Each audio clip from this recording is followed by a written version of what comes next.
Hey, everybody, welcome to another edition of 310 to Left, brought to you by your New England Ford dealers and F-Series, America's best-selling truck for 48 years and the official truck of the Boston Red Sox. Tom Caron with you at Fenway Park, where later this week we will have opening day. I know we've already had the opener. It was in Texas on Thursday. Red Sox won that game, then struggled over the next couple of games, but really, the baseball season begins when baseball returns to Fenway Park. It returns to Fenway this Friday. It is the 50th anniversary of the 1975 team that won the pennant and came so close to winning it all. So there'll be a lot of talk of that team over the course of this season and a lot of talk about this team. A lot of expectations. We've been talking about it through spring training, and we talked about it through the weekend in Texas. A lot to be excited about, the revamped rotation. So far, the bullpen has been really good. And, of course, the transition of Rafael Devers to designated hitter, which got off to a rocky start. First player in the history of Major League Baseball to strike out 10 times over the first 3 games of a season. The first couple of losses were all about the inability of the Red Sox offense to get the big hit at the key moment. They left a lot of runners on base, and they were struggling with runners in scoring position. So you expect this team to hit. You expect them to break out of that. But it was a tough start to the year, the schedule with 4 in Texas. It's a very good team. A lot of people are picking them to be a contender in the American League. And then to Baltimore, where the Orioles won 199 games over the last 2 seasons. And maybe they're not the same without Corbin Burns, but that's a really good Baltimore Orioles team. So you got to get through the gauntlet of that first road trip before coming to Fenway Park. The question everybody always has when you come to Fenway Park is, what do we expect when we see this team take the field? Opening ceremonies are always tightly guarded secrets.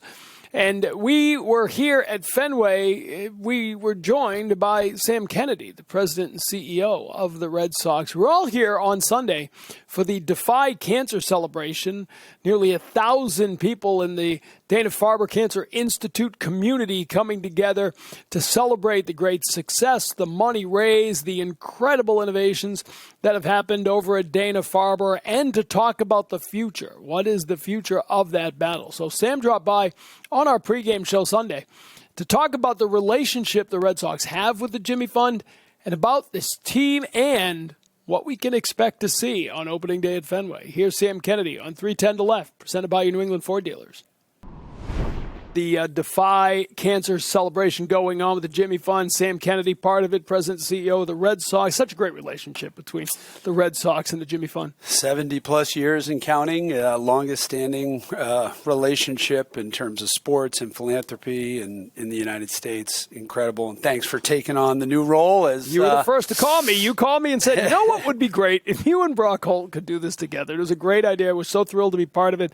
And what I love about it is how it's built on grassroots. We were just saying, in the 7 years of this campaign, 920-something thousand different people contributed. It's amazing. I round up to 1 million. There you go. Nearly 1 million. That's what we say in the business. But we both grew up here, right? Like the cans around this ballpark are literally what this whole thing is built upon. Yeah, I mean, I grew up a mile from here walking past the Dana-Farber to come to Fenway Park, and then you'd see the red donation boxes. But to think that people from every single state in the United States, people from all across the world contributed to this 7-year campaign is just amazing. And what's happening in terms of advances in cancer research and therapies is extraordinary. Every single one of us in Red Sox Nation have been touched by this horrific disease. So, look, we're 24 years in here back in Boston.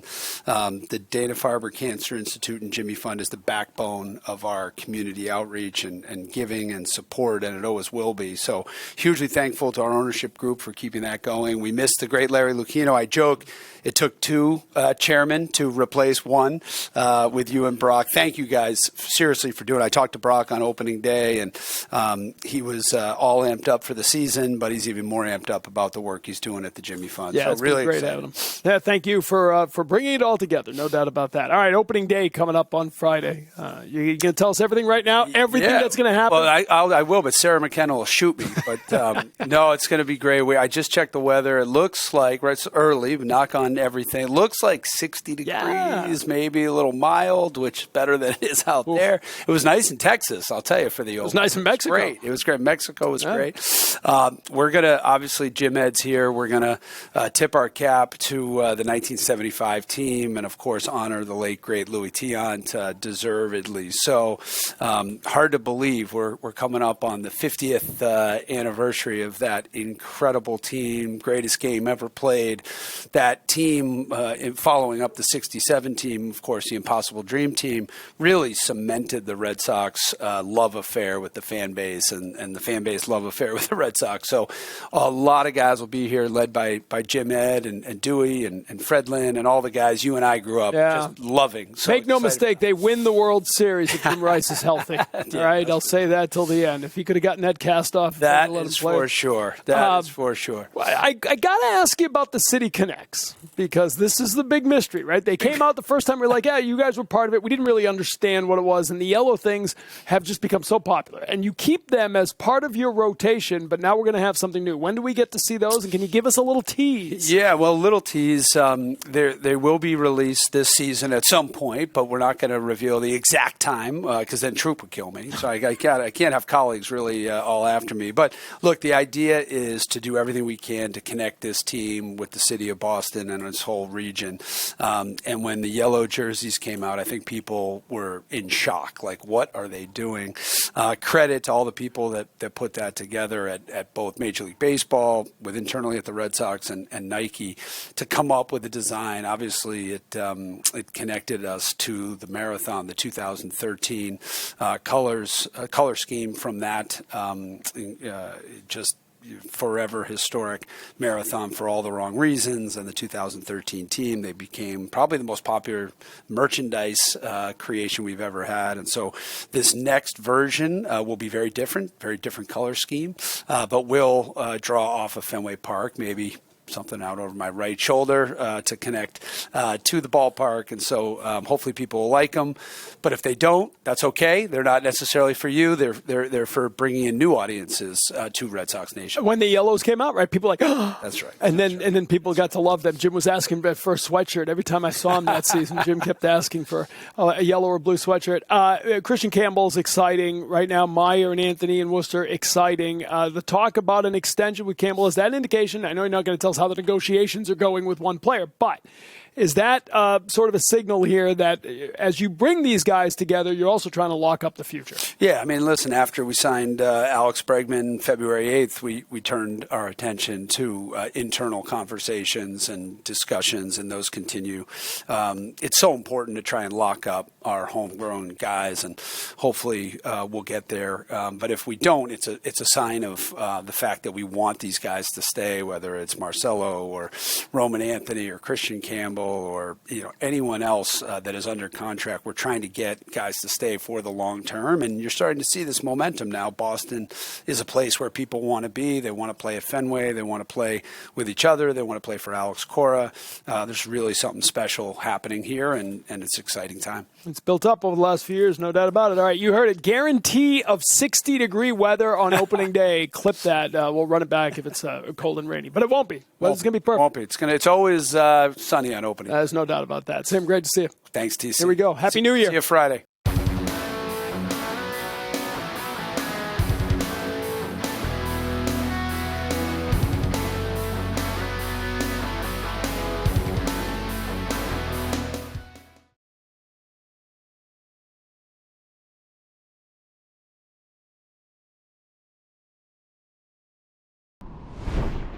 All right, so we're waiting for opening day here at Fenway Park. That'll come your way on Friday. Our pregame coverage beginning nice and early, by the way. 2 hours of pregame coverage before. I want to bring you all the ceremonies and all the excitement on the field. We do that every year, and it's always a great day. Weather looks relatively warm for Boston, too, so keep an eye on that.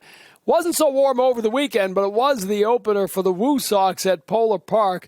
They got their first game in on Friday, then Saturday there was snow on the field. It was rained out, snowed out. But that didn't dampen the enthusiasm for the young prospects.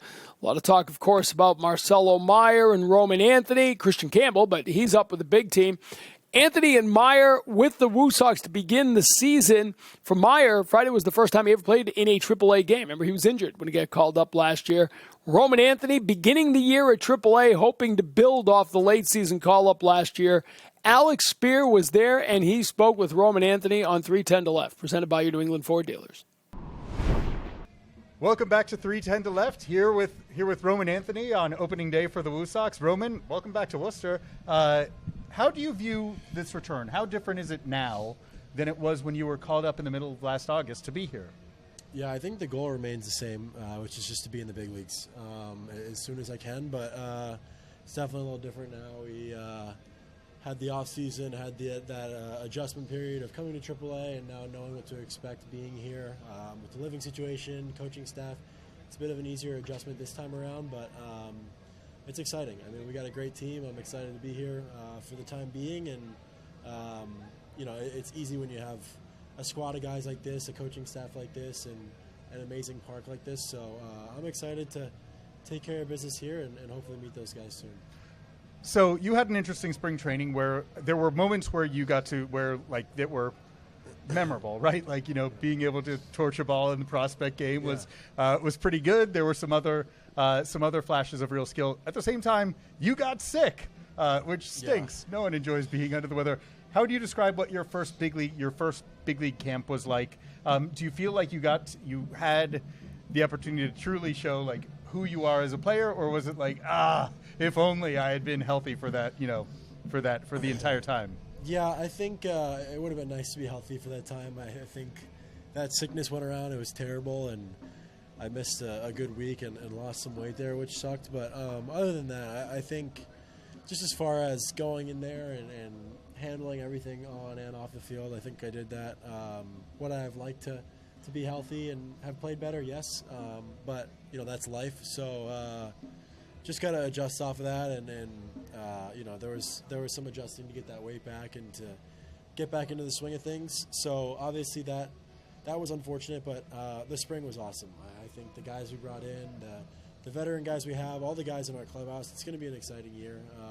And we already saw that yesterday with an electric opening day win. So it's exciting, and it was awesome, being around the coaching staff and around everyone on the big league side. It was it stung a little bit when I had to leave. I was pretty sad to leave that squad, and just excited to get back with those guys. So it is interesting though, like, is that part different where you're watching yesterday's game at the big league level? Like, how connected do you feel to that group now, as opposed to like last year you're part of the same organization, and you have, like, some of those guys have been your teammates, but, like, now, you just came out of spending 2 months with all these guys. Yeah, now more than ever, I feel like that connection to those guys. And again, like, when they told us, hey, you're going to be going to Worcester, and we left those guys after the flight, I was like, dang, I kind of missed these guys already. Like, it was just normal. I was with those guys for 2 months. I was with that staff for such a long time that I had a great trip to Mexico. Everything was just flowing. It was smooth. It was fun. But that's how it goes. And again, it's just motivating to get back up there. It's motivating seeing Christian up there doing his thing. Super happy for him. But just things like that makes you think like, hey, I want to get back up there. I want to join Christian. I want to join all these guys back and help this team win. How close do you feel to being ready for that, right? Obviously, again, you had more AAA service time than Christian. You got to play, like 7 or 10 more games. So, it seems like he's cutting some corners, cutting the line a little bit. But he's up there. Yeah. How much do you feel like, hey, if you want to see great health for your teammates, for these guys with whom you forge these connections, but how much do you feel like I'm good to go? Yeah, no, I feel completely ready. Obviously, like you just said, I wish nothing but the best for everyone on that team. I love all those guys. I hope they're all healthy and all have fantastic years. And you mentioned Christian, like, we saw what he did yesterday to contribute. He's an unbelievable player. You mentioned him not playing as many AAA games, but he's just a special player. He was ready. And I think I'm ready as well. I think, if you ask Marcelo would say he's ready. But, unfortunately, everyone can't be up there at the same time, and our time will come, and we'll be ready for it. You mentioned, as we discussed that camp, you discussed more than valuing the opportunity to play in front of a different set of eyes, right, in front of the Major League staff, just the relationships that you were able to forge. Tell me, what's something that you learned, like a lesson that you took from the exposure to guys who have like an Alex Bregman or a Trevor Story, or, insert any number of these teammates. Like how is your view or your understanding of your profession different than it was before camp? Yeah, I think I always say the same thing. Like, it's not one lesson or one thing that Bregman or Story may have told me. I think it's just like going in there every day and watching guys like Bregman who are such winners, watching Story, watching Buehler, like watching all these guys, being with JD and Rob in the outfield. Those guys were amazing to me. All those guys were. But like just watching the way that they go about their business every single day, watching Willier in the outfield and Rafa in the outfield and JD, like all these guys who are amazing at what they do, like just watching the routines and watching the consistency every single day that these guys put into their bodies, to everything they do on and off the field. It's so consistent, and there's a reason they're all all-stars and they're all winners and they're all great baseball players. I think the stuff that people don't really see, like behind the scenes, that we get to see in the locker room, that's where you learn the most, and that's where you're like, okay, hey, these guys, it's no wonder they're such winners. You always answer the question of what do you want to work on by saying everything. So I'm not going to ask that. I'm going to ask instead about one specific area that I've wondered about, which is we saw some tape measure home runs that you were able to hit, right? You're 20 years old. You're not supposed to be able to hit the ball that far. You are. So that's a great attribute. The one area that, that's like, I want to emphasize, you are 20 years old, so like you're way ahead of the learning curve in all regards. But like your ground ball rate is probably higher than you want it, right? Yeah. Like being able to use that power in order to do the most damage is going to happen by not hitting the ball on the ground. Yeah. How do you approach the question of trying to address, or do you think that's something, an area to focus on? I think, for me, like the way I look at it is, if it gets alarming, we have such great staff and such great hitting coordinators that we'll talk about it and we'll work on it in our drill work and everything. But I think so early in the spring, like I've seen it too many times where guys worry about things a little bit too much, and we got to remember it's spring. So for me, yeah, of course, I'm always trying to get the ball off the ground, right, and to hit the ball in the air hard. But I think as the year goes on and as you see more pitches and as you go on and get more at-bats, that's just something that's going to happen naturally, at least for me. But yeah, I think it's always a point of emphasis in the cage, and it's like anything, like my defense, like it's always a work in progress, like everything that we do. And I think at the minor league level, when you're not in the big leagues, like there's a reason we're here. There's more developing to be done, and there's more, we can always get better, and that's what we're here for. It's so that way when we go up, it's, everything's polished, everything's clean, and we just go help the team win. So, setting that aside, how good do you feel about where your swing was, over the course of spring, both in terms of the decisions of what pitches to attack, which ones to lay off of, and what you were able to do when you did lean into a ball? Yeah, I liked it. I think I walked a lot, which was great. I saw the ball very well. Oftentimes in the recent springs, I've just tried to really be super over aggressive and maybe swing at some pitches I didn't want to. And I think over the last few weeks, especially going into Mexico, taking my walks, seeing good pitches, getting on base, trying to score, and just play the game the right way instead of taking that kind of spring training mindset of just going up there and swinging. I think that was great, and I think there's a lot to work on too. Like I don't think I had the best spring. I think could have been a lot better.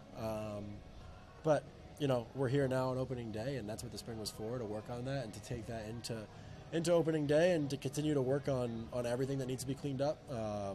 So I'm excited. I'm excited about where I'm at. I like where I'm at in terms of my swing and everything else. So the last thing I'll ask, we were in the hugout, 6 months ago, the hugout, that's the name of the dugout. Yeah. Right after you had kind of moved up to number one prospect status in all of baseball, right? It's funny to me because you were entered the year's number one prospect in baseball. Yeah. Christian is the guy who ends up in the big leagues. Marcelo had an incredible camp, truly incredible camp. It felt to me like you almost flew below the radar. You like that? Yeah. I mean, I love it. I think, it goes back to Marcelo as a great example. I think he unfortunately was hurt the last 2 years to end the season, and I continue to remind everyone how great he was and how he's probably the best player I've ever seen. And, we're now seeing that. So I think just when you fly under the radar a little bit, it's good. It's good to learn a little bit about yourself and not to have to, be, under the spotlight the entire time and the entire camp. And that's great too when you're in that situation. But I think, for me, I don't really look too deep into it. I'm just continuing to try and get better and help this team win. Says something about an organization that the number one prospect in baseball can go below the radar a little bit at times. Yeah. Roman, thanks so much for joining, and good luck on the start of the season. Thank you. Appreciate it.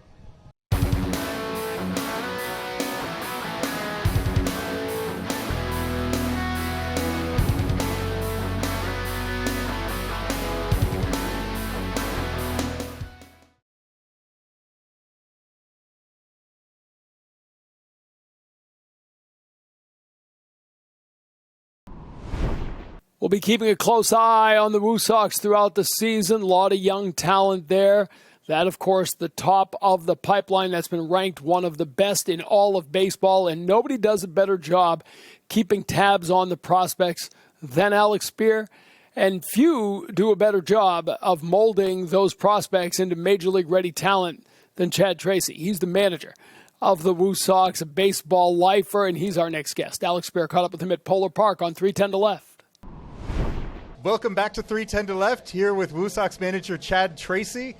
Chad, I want to start with this. We're getting ready for opening day here in Polar Park. Spectacular, right? It's beautiful, cold, a little bit of an adjustment. But yesterday had to be special for you watching opening day with the big league club. Being able to see Wilyer Abreu, being able to see the Major League debut of Christian Campbell, how would you describe what you're seeing unfold with regards to the relationship between this level in AAA and what's happening in the big leagues right now? Yeah, it was very cool for us. Like, we were talking before we came on. We had our workout yesterday, wrapped up pretty much right around the time the game was starting strategically. We scheduled it out that way so we could watch. But pretty much all of our staff hung out in the locker room for 3 hours, and we didn't leave. We wanted to watch the game, and watching it all unfold, and watching Christian get his first hit, and then watching Wilyer doing what he did, and then the end of the game, and Jaron and Rafa and Wilyer giving a hug in center. It was neat to watch this thing come together. Obviously, it's a long season, and there's a lot of games to play.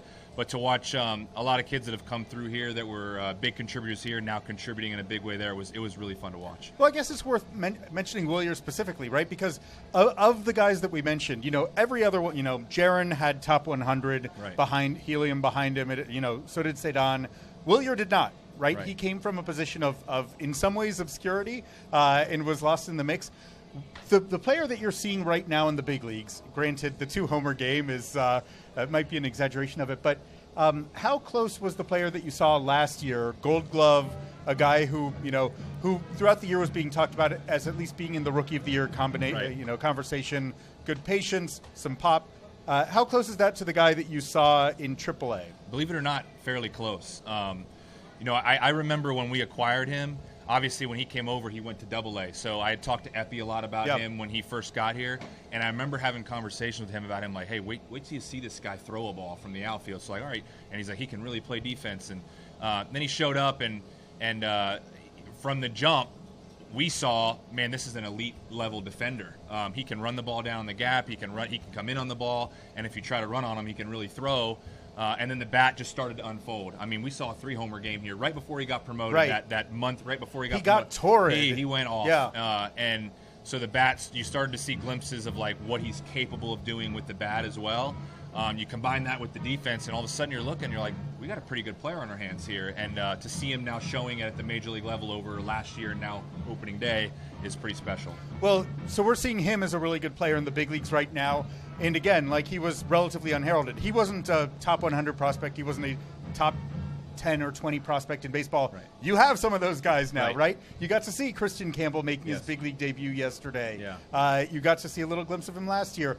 You never got to see Marcelo on the field for you once he got to Worcester last year. You did get to see Roman. What was it like watching the camps of those three guys who at least you had gotten familiar with Marcelo, even if you hadn't seen him in games? What were the impressions that you took of the big three from their first big league spring training? Interesting, Lev, it was very similar watching them in camp as it was to watching them here. On a lesser scale, right? But at the same time, all three of those guys came up last year and inserted themselves into a pretty veteran locker room here. Eddie Alvarez, Bobby Dahlbeck, Jamie Westbrook, all these guys that have been around for a while. And you're watching them come over and you're wondering, let's see how this goes. And my observation then was, like, watching that unfold was, like, how mature they were, how they asked questions. They wanted to fit in. They asked questions of the veterans. They picked their brain. They did it the right way, is what I've told people. And then on top of the talent, right? So when the game started, our veteran guys were like, these guys are awesome, and they're really fun to watch. Yeah. And they made us better. And it took week 10 days, and you could see like they were just a part of our team. And I was like, this will probably work. They'll go to spring training this year. They handled themselves exactly the same way.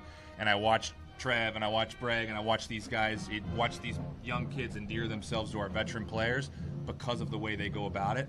They're very mature. They know how to handle themselves in the locker room, and they are not afraid of anything. They don't shy away. They play loose.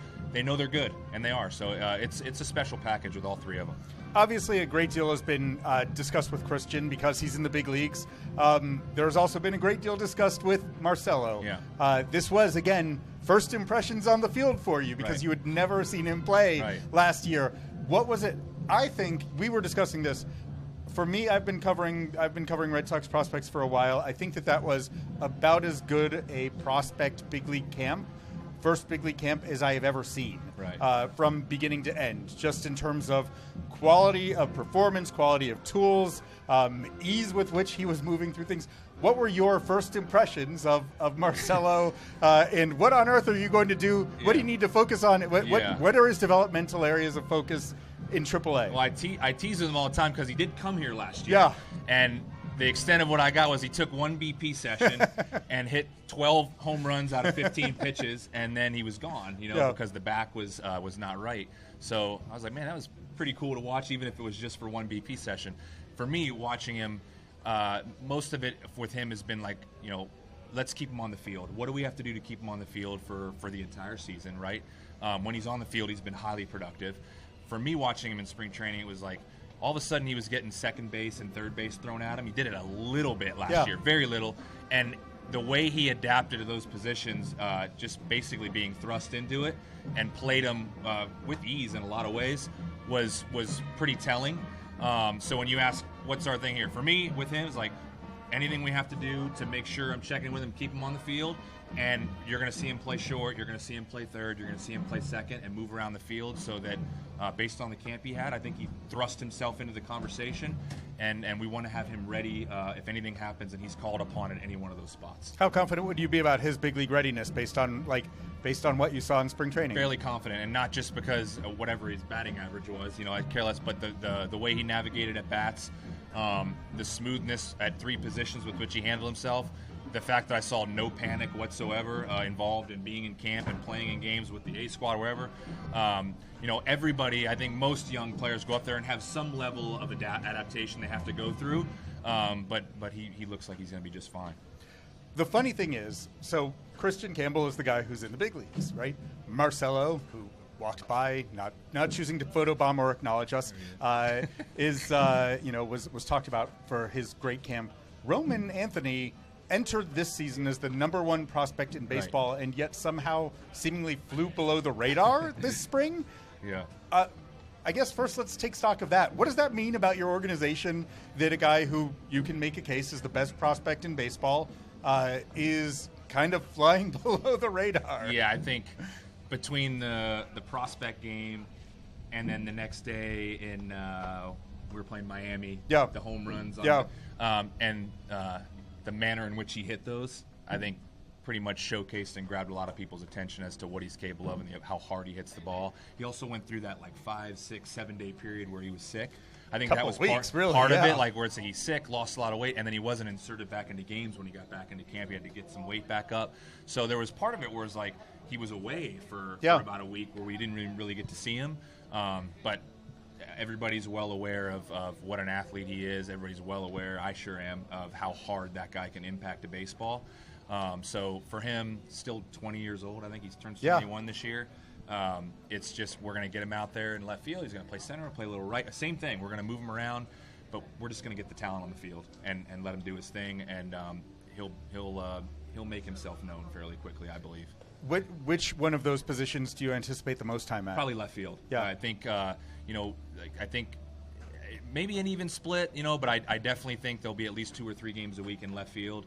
You still want to expose him to center. Yeah. You definitely want to expose him to right, but I think over the long haul, we'll probably see him in left more than anything. It's an interesting one here, right? Because the dimensions are kind of reversed at Polar Park from what they are at Fenway. Right. So, like, I go back and forth about what makes sense in terms of preparing guys for the big leagues. Like, do you prepare a left fielder to play left, or do you prepare them to play the wall? Right. Which is in right at Polar Park. I know where you're coming from there. The difference being the wall is so drastically different. Yeah. Like it's if it hits up on the concrete, it plays different. So I think just exposing them to that, knowing also that we're going to play 75 games away from here. Yeah. And those dimensions play differently, and you can find short left fields and say this would be a good time to get him out and play a shorter left field. So, I think you just kind of feel that out and get guys exposed to different things, based on the field you're playing at. Regardless of, I'd rather have him in right tonight. Well, it'd be good to expose him to left in this environment. So we'll do that even when we're away from Polar Park. So Christian Campbell needed, about 20 or so games in AAA to prove that he was big league ready, right? In terms of the value of AAA in preparing guys for the big leagues, is there any such thing as kind of overcooking guys in AAA? How do you let players who are super talented define when it's time for them to go up to the big leagues? Like when it's elite talent, do they pound the door down, or does it require other circumstances in the organization for that opportunity to arise? I think there's just things you can learn at this level that maybe you can't at others. Does that mean they can't go up there right now and compete? Absolutely they can. But there's things you learn here. There's veteran pitchers. There's a bullpen full of guys. 7 of these guys pitch in the big leagues. They have a little bit of feel. They do different things.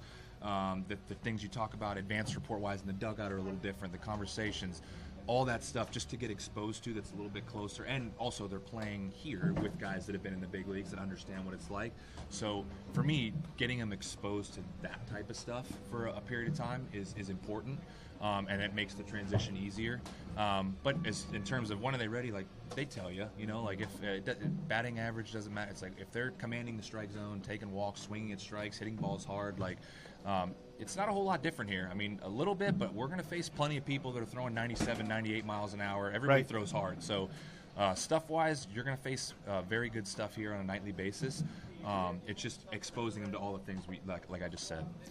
When you do think about the group, so again, Campbell's up, but you have a Marcelo, you have a Roman, you also have some arms who showed some very interesting things in spring training this year. Yeah. Whether that's a Brian Mata being, again, speaking of healthy and on the hill, that was eye-opening. Hunter Dobbins, a lot of Quinn Priester. Right. How interesting? How would you describe the level of talent that you have in AAA this year? Yeah, it's exciting. Exciting. I'm glad you mentioned the pitching because that one to me stands out the most as far as pitching depth of guys that we feel like in the bullpen and in the starting rotation that we feel like these guys can go have a chance to go be pretty good big leaguers. The depth that we've acquired there, we have a lot of hard throwers in our bullpen. And some of them have pitched in the big leagues already, and some of them, like you said, with Mata, it's 98 miles an hour, and he's got really good stuff. And can we keep him healthy? Because that's a big league arm if we can keep him healthy. So all those things paired with the guys we just talked about, and Vaughn Grissom's doing his work here. Yep. We got Griss, and we got veterans and Trace Thompson who had an amazing camp. We have a lot of people. When you look at that roster, I could see any one of these guys going up there at any point and helping our big league team. So. We're deep in that sense, and that's good because we've shown over the last couple of years that you need depth. Injuries happen, guys get banged up, and I told our guys in our meeting yesterday. I said, in my opinion, the reason people are excited about the Red Sox not only is because of what's up on our big league team, is because what's here. The industry feels like if something happens or these things occur, that we have the ability to backfill that better than most, and I believe that to be true, and I don't think they should shy away from that. They need to own that. WooSox manager Chad Tracy, happy opening day. Thank you very much. Thanks for being here. Yeah, it's a blast.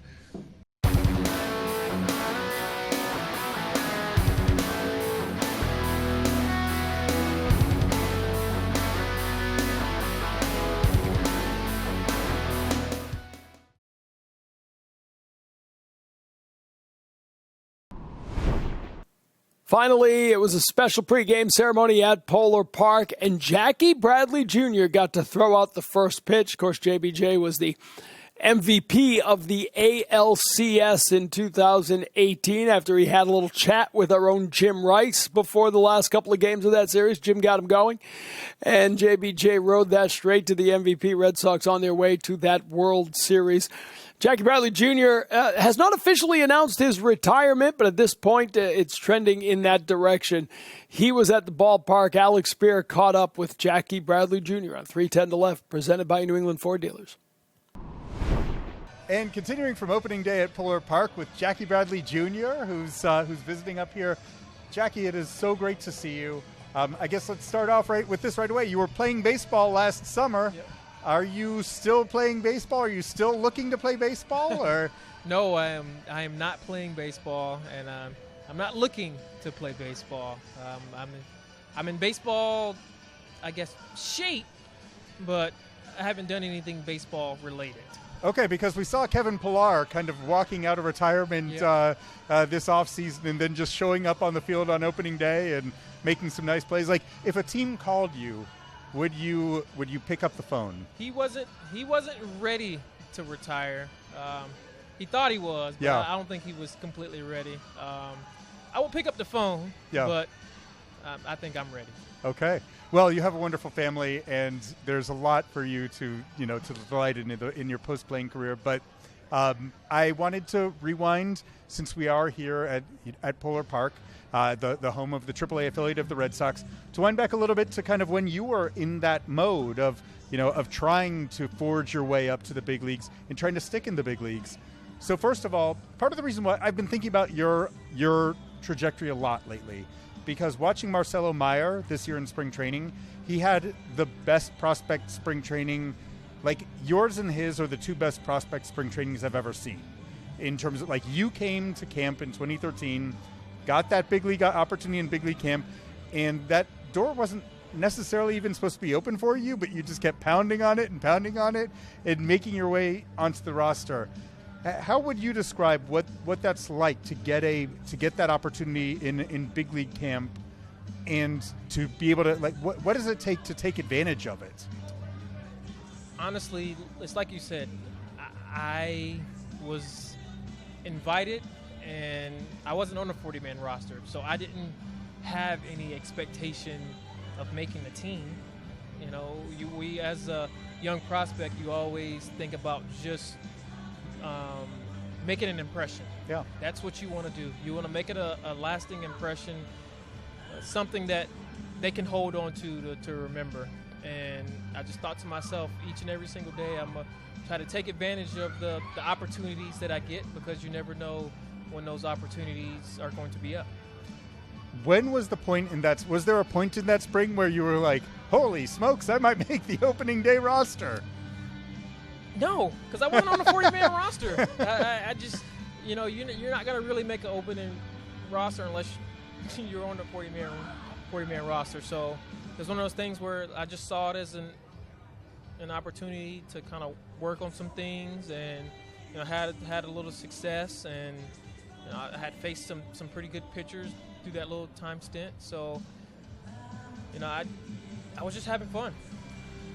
You had been exceptional, right? You had an exceptional history, both as an amateur baseball player, and then the 2012 season, which was your first full season in pro ball, also an extraordinary one, right? Like, when, in terms of overall performance, the opportunity did big league camp recalibrate your expectations, your understanding of how close to ready you were?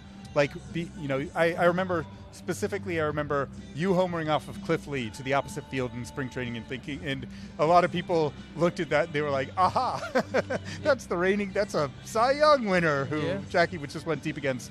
How much did that alter your development path, if at all?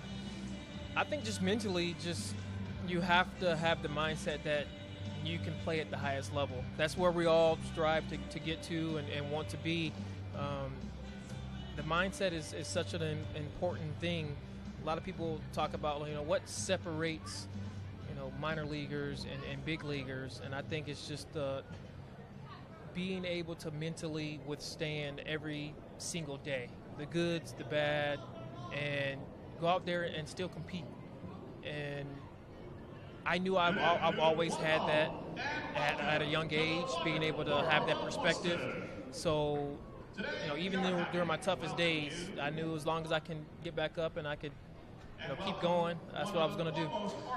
That part has always impressed me with you, right? Like, because you and I had a chance to discuss many times your path to being an everyday major league player, and it was not a straight line by any stretch of the imagination, right? There was the incredible 2013, followed by 2013 you're shuttling up and down a bit. 2014 you aren't sure if you're going to make the roster. You do coming out of camp, but that was a hard year when you were commuting from Pawtucket every day to Boston with some long rides after some hard days and some great days. But the time that I was particularly interested in, and again related to where we are right now in AAA, was 2015, because you had roughly a year of service time under your belt at that point. But coming out of spring training in 2015, you got sent back down to AAA. And I think that you had one of the, from a mindset standpoint, one of the healthiest attitudes of a player I've encountered in terms of being where your feet were. Was that hard to do? Was it hard to to put yourself in a position to excel in AAA when the goal is to be in the big leagues, not AAA? How difficult, was it difficult to be the best version of yourself after getting sent down that spring? No, I don't think it was difficult, and I say that because at that I had probably one of the worst baseball years in my life.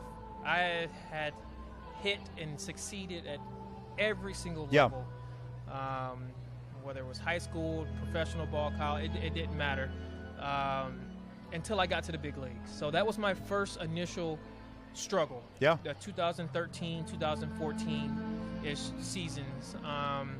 So it was a reset, being able to go back down in 2015 to not only prove to myself, but to prove to them, hey, I'm gonna be fine. Just let me do what I do. And that year, I became an all-star at AAA. So that was a kind of reconfirmation for myself, and that I was ready. Yeah, well, I've thought about, and I remember how special, that was a year where the All-Star game, AAA All-Star game, was in Omaha, which is a special place in your career as a two-time College World Series winner, and the most outstanding player of a College World Series on your resume at that point.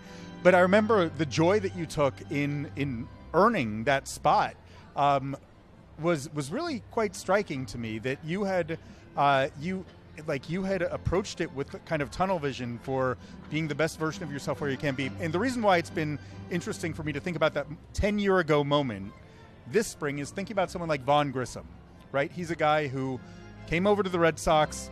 They traded for him after the 2023 season. He had some big league service time, had been a really good prospect coming fast, and then kind of has that hard year in 2024 where he struggles, wants to be back up in the big leagues in 2025, but he's back here. So if you're talking to someone like Vaughn Grissom about how to, have the right mentality, what does he need to do to get his career back on track? He has to keep going. It's not going to be easy, and you are obviously great enough to play at the highest level. You've done it already. Now, just to do it more consistently, you just got to hone in on what you're really good at and continue. Like you said, being back in Omaha was pretty special. Yeah. I remember being an all-star in high A. Yeah. And then half the year I go to double A, so I didn't get the chance to really play, I guess, a season in double A. It was kind of half. And then going back to triple A, during that year of when I was an all-star in 2015 with the AAA Red Sox team, I wasn't even sure if I was going to be able to make the all-star game because that was during the time where I was kind of going back up and down. So it was almost like I'm stuck in limbo. Yeah. Like, I'm gonna miss the All-Star game at AAA, something I felt like I earned. Yeah. But I'm up at the big leagues. Yeah, that's a at the win-win. it is That's a win-win. It is a win-win at that particular moment. But I actually wanted to be able to play. Yeah. And I think, well, I know for me, at that particular point when you're young, you want to play. Yeah. You want to prove that you belong. So, if I wasn't going to play, I wanted to make sure I played in the All-Star game. Is it hard not to play GM at that stage of your career when, I wonder whether or not you were asking questions about, do I have a path up to being an everyday outfielder with the Red Sox? Is my future elsewhere? Because with Grissom, that's been an explicit conversation, right? Like where Alex Cora said, go dominate AAA and get on everyone's radar, not just on ours. Yeah, it's hard. Yeah. It's mentally as a player, you never want to feel like you're playing GM, but we're human. Yeah. And, when we feel like we have success at certain levels and it just feels like sometimes opportunities aren't there. And that's what he, I guess you were saying AC means. Like when you're playing, you're not just playing for the team that you're playing for. There's always going to be people in different teams watching, GMs watching, and they're paying attention. They're paying attention to your attitude, the way you're competing on the field, and it all makes a difference because you never know who's watching. So a lot of people are watching this WooSox team in part because they have top-level talent. They have Roman Anthony, they have Marcelo Meyer, they have guys who, they have this interesting wave of talent. And Christian Campbell has made the opening day roster, kind of shot out of a cannon, sort of like you, with basically the same timetable in the minor leagues before that you traveled.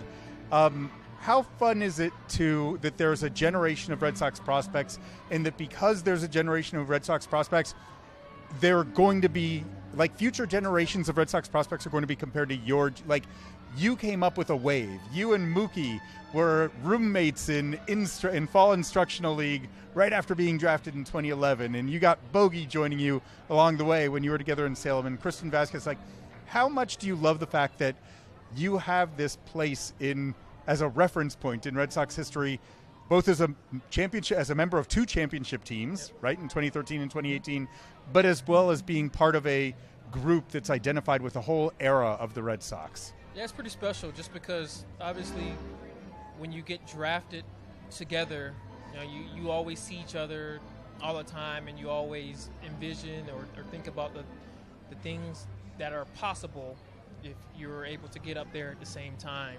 And fortunately, we were at that draft class with Blake Swihart and me, and Bogey, Travis Shaw, Matt Barnes, Noe Ramirez. Yeah. List goes on and on. But yeah, I think the fans of Red Sox Nation gets happy too because it's homegrown people. Yeah. And that's something you always try to hold dear to, and it'll be awesome. I'm wishing nothing but the best for the fellas. Well, I hope you have a blast watching them develop, and that you're offered a few reminders of young Jackie running around in the outfield. They are special. I look forward to seeing them. Outstanding. From Puller Park, Jackie Bradley Jr. That does it for this edition of 310 to Left. For all of us here, I'm Tom Caron. Thanks for checking it out. Busy week for all of us. Later this week, in our next episode of 310 to Left, we'll be joined by the Chief Baseball Officer, Craig Breslow. He'll talk about bringing this team together, try to get him to talk a little about some contract extensions that may or may not be happening. We've been told that Garrett Crochet was very close to maybe getting something done before the season began. He said he won't continue talking about it during the season. We'll see where that all stands. And, of course, Christian Campbell. A lot of talk about getting one done with him. So always good to talk with Craig Breslow. We'll see what he says about the coming season. And on the NESN side, the TV side, we, of course, will be with you throughout the week. The game's in Baltimore. And then ultimately, home opener 2025, Friday afternoon at Fenway Park in Boston. Join us for that and a whole lot more. Until then, I'm Tom Caron. We'll see you again next time. This has been 310 to Left. Presented by your New England Ford dealer, the official truck of the Boston Red Sox.